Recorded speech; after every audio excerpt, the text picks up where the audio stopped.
Hello, and welcome back to Gateway to Oddity. Today we are going to be talking about a British communist cult. And if that sounds a bit mad, wait till we get into the timeline. So we're going to start off in November 2013. Three women are rescued from a home in Brixton, London by a charity. They were extremely confused and seemed very traumatised. They were taken to a safe house, and this is where the extent of their experiences were really revealed. So, who were these women? There was a 69-year-old Malaysian woman called Aisha, a 57-year-old Irish woman named Josie, and 30-year-old Katie. So it emerged that Katie had actually been born into captivity. She'd never been to school.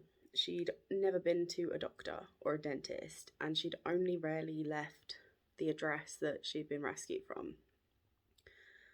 So, how on earth does something like that happen? Let me introduce you to Aravinda Balakrishna, or Comrade Bala, as he was known.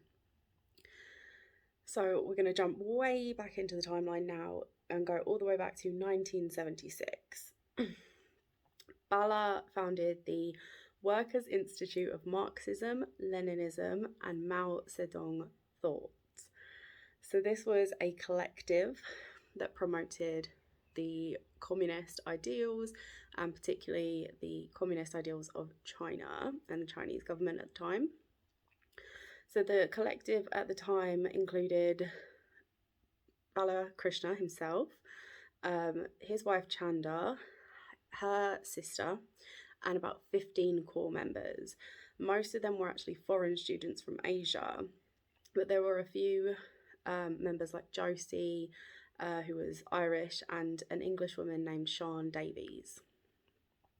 So the group spent their time handing out leaflets at Brixton Market, and they were emblazoned with this bright red text and the face of Chairman Mao. And basically they proclaimed that this communist group was not about leading a revolution in Great Britain. They did not want to themselves incite the British public to revolt and to introduce communism. No, they thought that the Chinese government were already working on that, and they were basically there to prepare the British public for their liberation by the Chinese. So, according to the collective at the time, remembering this is 1976, they said that this was going to happen, this liberation by the Chinese government was going to happen by the end of 1977. Now, I find this really interesting, which we find a lot in cults or, these kind of collectives that have these ideas.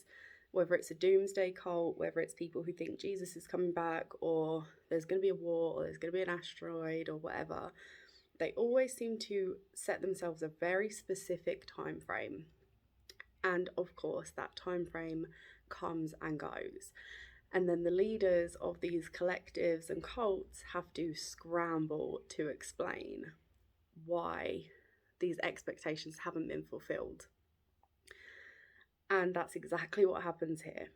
So in 1978, they decide that China have, in fact, liberated Great Britain. They are in charge, and Great Britain is now a communist country being run by the People's Liberation Army of China.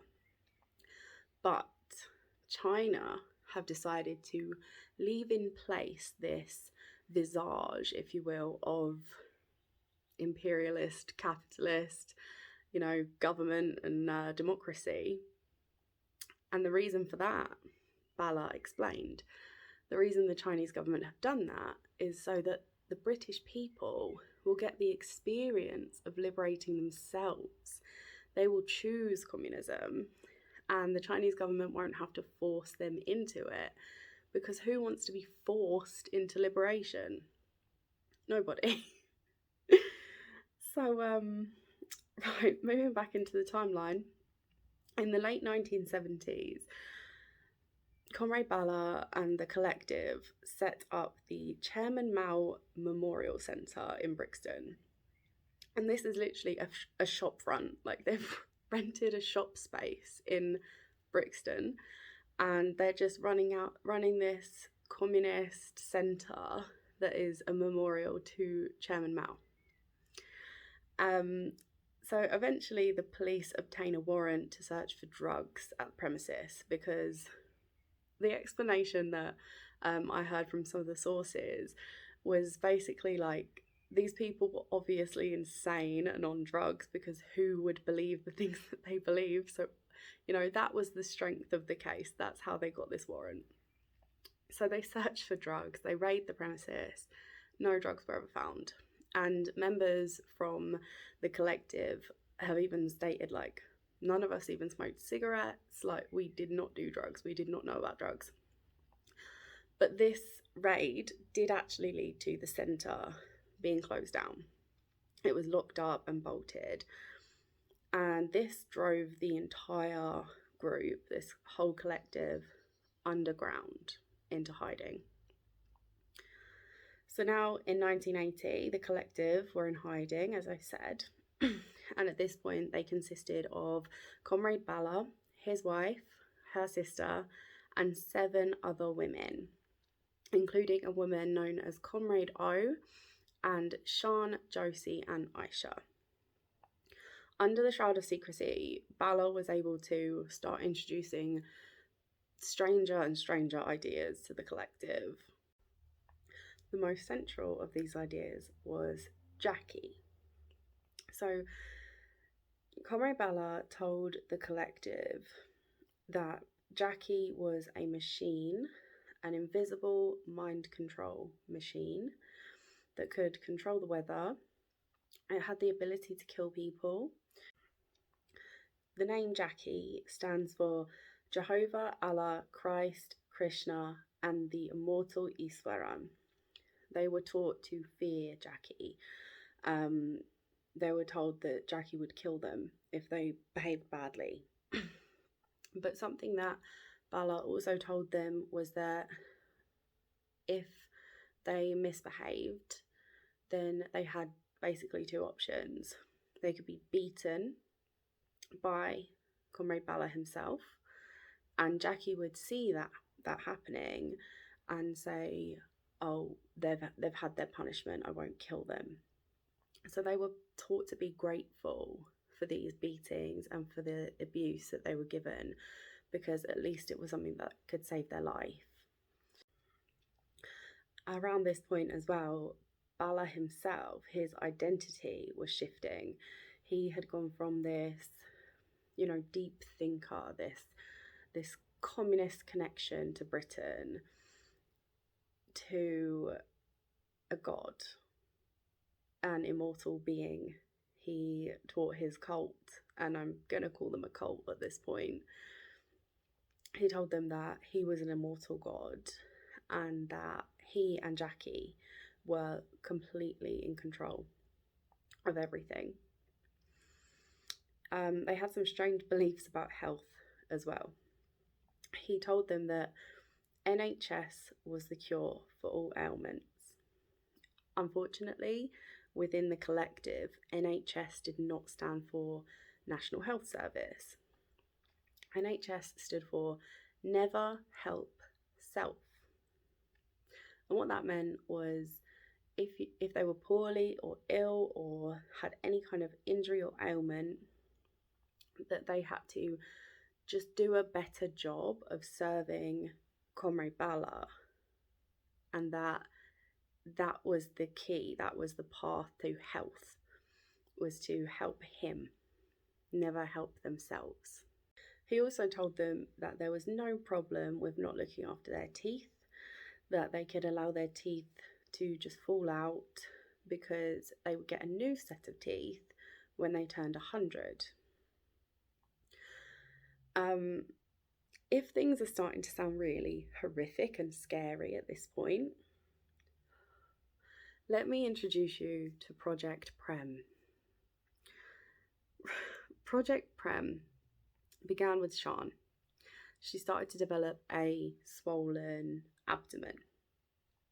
When members of the collective asked, "What's going on, Sean?" She told them, "It's gases. Comrade Bala says that I have gases within my body, and now my body is becoming swollen." It's actually not clear at this point whether Sian herself believed that. But either way, in 1983, Sian gave birth to a baby girl. The baby was named Prem Malpindosi. Prem is Malaysian for the word love, and Malpindosi is Swahili for revolution. Her name was literally an instruction: love, revolution. These days, Comrade Prem goes by Katie. So Katie was raised in a very unusual way. She was never told who her parents were. She assumed that Jackie somehow had some involvement in her conception. She was raised completely collectively, as in no special attention from Sian. All of the women in the collective were responsible for raising Katie. And this actually went as far as there was an anecdote from Aisha. When Katie was just 4 years old, Katie and Aisha were in a room together, and Katie wet herself, as 4-year-olds do sometimes, and both Katie and Aisha were punished really severely for that. Katie because she had broken the rules and wet herself, and Aisha because she wasn't focusing enough on collectively raising this child. Bala spoke openly about the fact that his daughter was an experiment in child rearing, that she was the future of families. She was raised completely in genderless clothing. She wasn't allowed to have any kind of consumerist stuff, no Barbies or anything like that. And in terms of the comfort and love that most people give to their children, Katie only received that from Bala himself. She was not allowed to be held or cuddled or comforted by any other member of the group, even though they were raising her collectively. And the reason for that was because Bala, being a god, wanted to raise her with this extreme bond with him, and only with him, so that in the future, during this revolution, Katie was going to be this kind of soldier or mouthpiece or next generation of leaders. There were even conversations about her being given Brazil, the country of Brazil was going to be given to her to control as a god at a certain point in her life. Almost like spoilers for the movie Bruce Almighty, but in that movie he gets given a section of New York City, and he's like, okay, go and be a god. That is what they were going to do with Katie in Brazil. So as time's going on, we're now deep into the late 80s. The beliefs started to become stranger and stranger. The teachings of Comrade Bala at this point are completely unhinged. So he teaches them that things that were happening outside of the flat, as in global events, were punishments for things that the group did within the flat. And examples of this were when the Challenger shuttle blew up, Bala said, the reason that the Challenger blew up is because you have all been challenging my authority. And that's why I made it blow up and I killed all those people. There was another time, Katie recalls, when a pizza delivery guy mistakenly knocked on their front door. Bala was convinced, or he said he was convinced, that this was the fascist British state trying to provoke and disturb him by delivering him a pizza. And then that same day, just by coincidence, there was an earthquake in Japan in a place called Kobe. And Bala told the group that the word Kobe was Japanese for God's door. So he had sent an earthquake to Kobe because a pizza man had knocked on God's door. So we're going to jump ahead in the timeline now to 1996. Sian, the English woman who is Katie's biological mum, Sian tries to take her own life by stabbing herself repeatedly with a knife. The other group members stop that from happening, but later that year, Katie discovered Sian tied up in the living room. She was being restrained by Comrade O, Josie and Aisha, and Bala and Chanda were beating Sian and yelling at her. And Katie found out that this was because she had tried to escape earlier that evening. Sian desperately wanted out, and she kept being stopped, she kept being punished. The very next day, after this beating, after being tied up in the living room, the next day, Sian fell from a bathroom window. Katie, to this day, maintains that this was a deliberate jump. This was an escape attempt, not a suicide attempt. That she had been driven so mad by the situation she was in. She was so desperate to escape that she threw herself out of that window. Sian was in a coma for 7 months before she died, after falling from that window. And I just think that's crazy. Like, looking into her background a little bit more, like, she was just this English, girl in her early 20s that had big ideas about stuff. She went to an all-girls college, she rode horses, she came from a very well-to-do background. She went to college, had her mind opened, and suddenly she's in a cult, having a baby with a man who claims to be an immortal god, and he has an invisible magic mind control machine. And then within a few years, she chucked herself out of a window, and she's in a coma for 7 months before she dies. That's terrifying. So even though Sian was Katie's biological mum, Katie actually said that after Sian's death, that life got a little bit easier for her. Sian had this desperation for most of the time in the collective. She had this desperation to prove her loyalty to Bala, to the cause, to the collective, to Jackie. And part of that meant not having loyalty to Katie, not having these old world ideas about, biological connection and maternity. Katie was a project in child rearing, and Sian wanted to make sure that that was a success. And so she was one of the worst people for Katie in her experience in that time. She was one of the worst enforcers of the rules, of the will of Bala and Jackie. So I want to talk a little bit more about Katie. And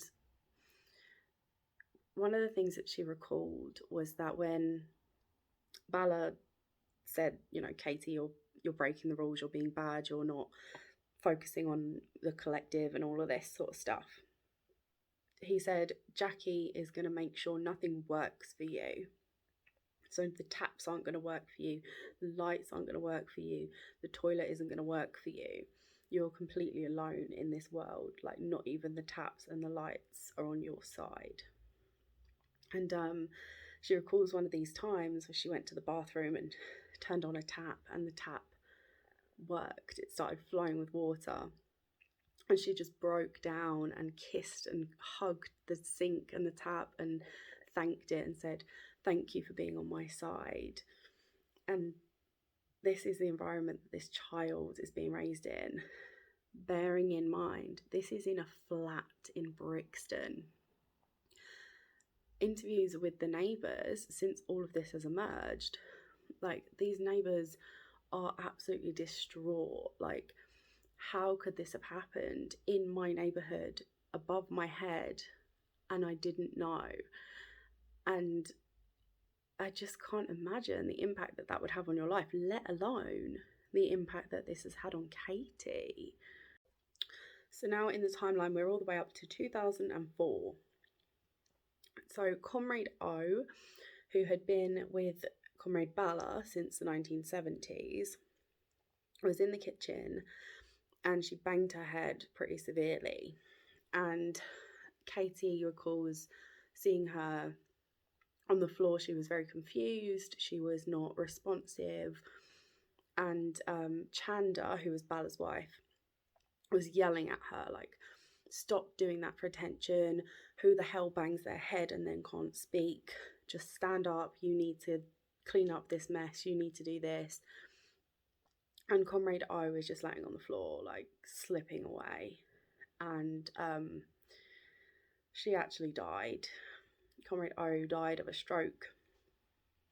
So now at this point, the cult's membership has dwindled to just Bala, Chanda, her sister, Josie, Aisha, and of course, Katie. So I think at this point, Bala is starting to be concerned that maybe he's going to start losing his grip over these women. And he tells them that they must remain inside. And that if they don't, then Jackie will cause them to spontaneously combust. And he showed them things, books and things about spontaneous human combustion, and showed them, this is real and this is how it happens. If you piss off Jackie, this will happen to you. Which honestly makes what I'm about to say next all the more extraordinary. 2005, Katie's bid for freedom. So she leaves the house aged 22. It's the first time she's ever been outside on her own. She leaves the house by the back door. She's carrying bags, and someone in the street, some kind citizen, offers her help. And they say, "Do you need any help with your bags?"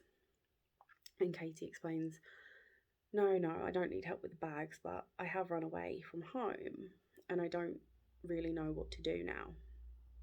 And they advise her to go to the police station. The police at this point convince her to call home, to call Bala. And she does. Bala comes to the police station and picks her up and takes her back to the flat, where she will remain for the next 8 years. Just so frustrating. Like, she was so close to being free, and that was all ripped away from her. I'm not saying the police are at fault for any of this, but it's kind of strange how, like, in the beginning, this was a collective who were out in Brixton Market handing out leaflets all the time and having a shop front called the Chairman Mao Memorial Centre. And then as soon as the police got involved, they're driven underground. Suddenly this guy's running a cult. Suddenly he's got a mind control machine that's invisible and can kill people in Japan for knocking on his door and delivering a pizza. And then as soon as Katie, brave, precious Katie, actually manages to pull herself out of this and escape, and she's tasted freedom, and then she goes to the police and they call him, and then she goes home. So another aspect of life in the cult at the time was routine. Everything, and I mean everything, was scheduled. Everyone's baths, everyone's meals, everyone's chores, and TV shows were even scheduled. There were like these school exercise books, and they had every little piece of routine like written in there. Apparently, Comrade Bala really enjoyed the show, You've Been Framed. But in the beginning, only Bala, Chanda, and her sister were ever allowed access to the TV. But those were all started to relax a little bit, and the women were actually allowed to start watching the 6 o'clock news every evening. And in a strange way, this would be the undoing of this whole situation. Let's talk about Josie. Josie is and was Bala's most loyal follower. She claimed and campaigned for years. She claimed his innocence. She said that nothing bad ever happened to her, nothing bad ever happened in the collective. Even after the subsequent trial and everything that we're going to go into, Josie campaigned tirelessly for this man's freedom. She believed every single word he said, that the British state are fascists and that communism is actually the structure, that Jackie is a magic mind control machine and will kill her if she steps out of line, and that she should be grateful for beatings and that he can make rocket ships explode. Like, she was all in. And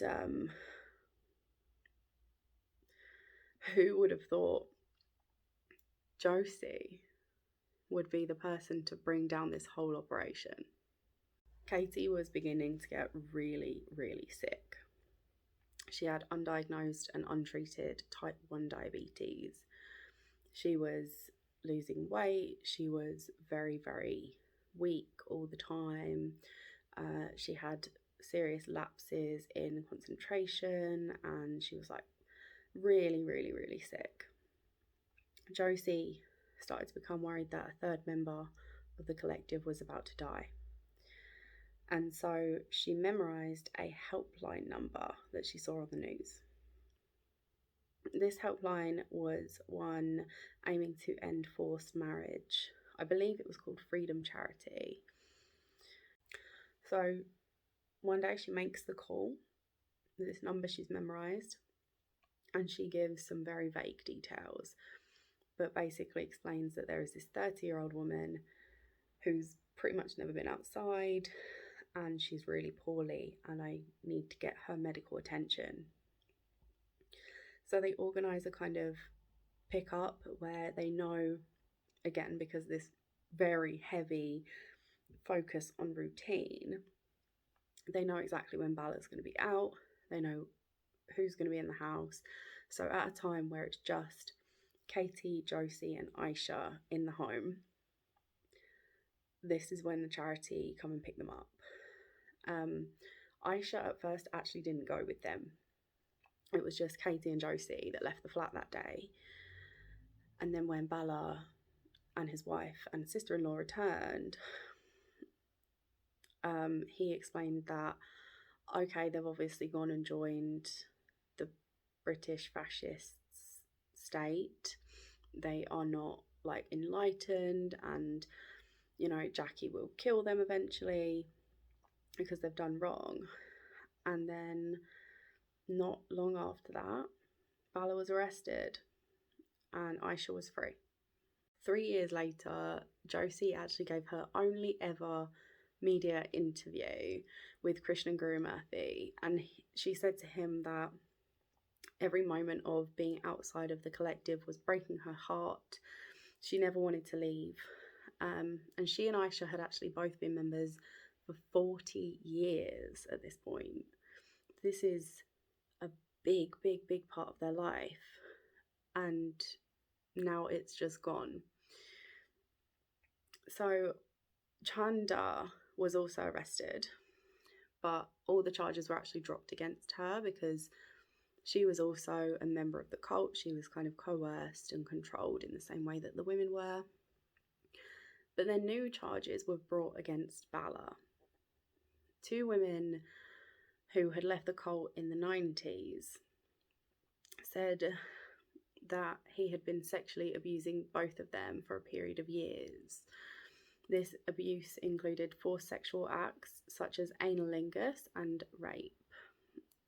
One of the women stated that when she had tried to leave, Sean, Josie, Comrade O, and Aisha had held her down while Comrade Bala beat her. Aisha denies holding her down, but she says that she witnessed the beating. 2016. Comrade Bala is sentenced to 23 years for crimes including sexual assault, rape, child cruelty, and false imprisonment of Katie. And then he died this year in 2022. He died in April, aged 81. So where does that leave the Workers' Institute of Marxism-Leninism and Mao Zedong thought? Where are they now? So Josie, we'll start with Josie. Not much is known about her, really. She defended Bala's innocence and campaigned for his freedom right all the way up until his death. But like I say, she's only ever given one interview and then a few comments here and there to journalists. Aisha, age 75 now, still fears the wrath of Jackie. She's still convinced of a lot of the ideas that she was given in this cult. She's been unable to fully integrate into society and actually lives in sheltered housing, and she's just been unable to fully adjust to freedom. And what about Katie? Well, after 30 years of captivity, Katie did struggle to adjust at first. She didn't know how to walk down the street.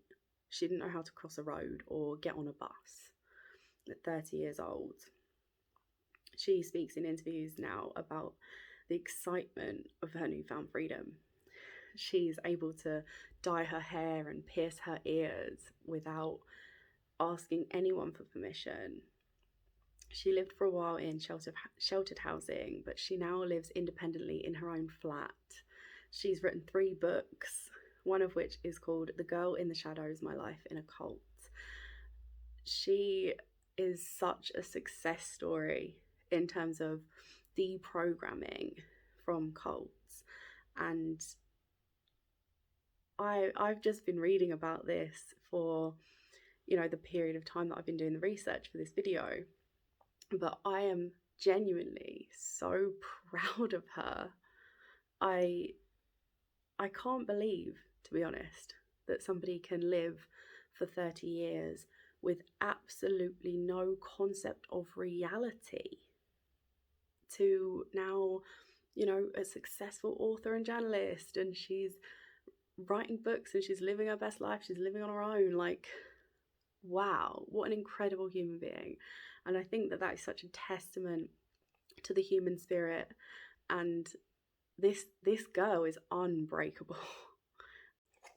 So, what do we learn from all this?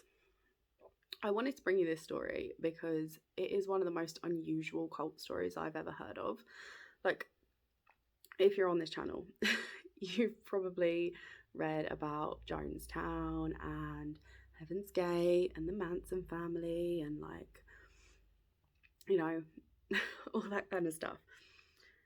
But this one is really, really weird because it doesn't start off as anything philosophical, really. Like, there's no religious aspect to this. In fact, this is communism. This is not about belief in a higher power. This is about belief in the collective, in what we can do if we all work together. Like, that's a very ridiculous explanation, but you know what I mean. And then you've got this leader who then decides, okay, I've got people listening to me. I've got some interesting ideas about the world. And now we're in hiding and I can do and say whatever the hell I want. I mean, it was basically a logical next step, right? That he was gonna become a self-appointed immortal god being. It's a very unusual story, and the fact that this just happened in a flat in Brixton, like there were neighbours, people lived next door, people lived underneath them, and this was all just happening. Like, that's unbelievable that there were women in this cult for over 40 years, that a girl was born into this and lived 3 decades of her existence in this, and nobody knew about it until Josie, the most devoted, zealous member of this group, she was the one who raised the alarm. She was the one who said, this isn't right, what's happening. And that is fascinating to me, right? Because you've got someone who, her whole being, her whole Josie-ness is gone. She is just a member of the collective, and all of her thoughts and all of her morals and everything in her brain is just about the collective and Comrade Bella and Jackie and serving them. And then suddenly she sees this little girl who's now age 30 that she's helped to raise, and she's poorly, and maybe something switched on inside her. Maybe that humanity that Josie displayed in those actions, maybe that is completely inextinguishable. Maybe you can brainwash someone, you can create nothing but fear and worship inside their head, but you cannot take away someone's humanity. And I think that Josie is a fantastic example of that. And I think that no matter what, like, she did a great thing. Even though she, up until the day Bella died, all she wanted was the cult back. She still had that flicker of hope that set this whole thing alight. And I think I'm going to leave you with that thought. So thanks so much again for watching. Please do subscribe, continue the conversation down in the comments, leave a like on this video, and I will see you in the next one.